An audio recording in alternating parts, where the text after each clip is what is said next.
If there's one good thing to have come out of the past year and a half, it's that all our favourite musicians have had a lot more time to write, rehearse and record new material. Locked down at home on Dartmoor with his young family, Seth Lakeman composed about 30 songs, which were eventually whittled down to 14 for his new album. Speaking before his recent concert at Exeter Cathedral, he told me an idea for a song can come from anywhere. It can be a little refrain, it can be something that's inspired you when you're out walking, or it can just be when you're sitting, riffing on a violin or a guitar. It's difficult to say where that sort of muse is, it comes from. But it's exciting when it happens, when it starts to flow. It's a lovely thing. But when it doesn't work, it's really frustrating as well. I have to say that. She tight betray him like the look on her eyes.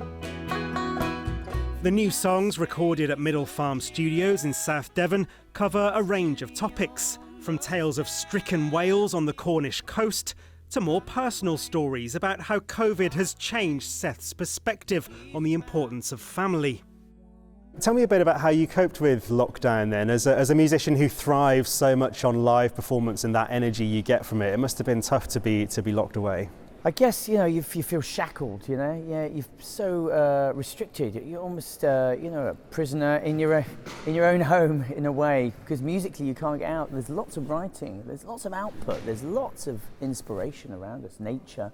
But the fact that you couldn't get out there and get a response and a connection and play them in front of people, I think that was a real break in the circuit of music, and I felt quite lost without it, and I know others did. So yeah, it was tough. Way out on the skyline, Seth and his band are out on a UK tour, playing live for the first time in almost 2 years and celebrating 15 years since the release of his gold-selling album Freedom Fields.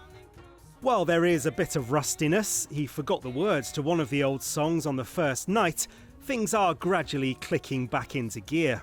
I love recording, I love writing, I love the process of all that, but playing in spaces like this, in front of people, you evoke a spirit that is so special and magical.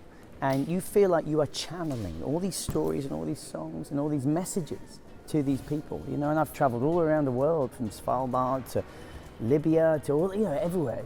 And I've taken the message of Dartmoor and beyond and spread the word. And that's where you feel like you are, this kind of storyteller, and you're passing these stories on to people. And that's the point of folk music.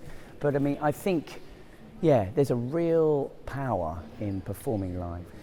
Seth has certainly come a long way since his breakthrough, morphing effortlessly from the bright young star making folk music cool again to the family man handing down musical rites of passage to a new generation. When you look at Freedom Fields, it's very much rooted in a tradition, and it was really special for that reason. I realised how important, the language I was using back then as a writer, whereas now it's a bit more universal.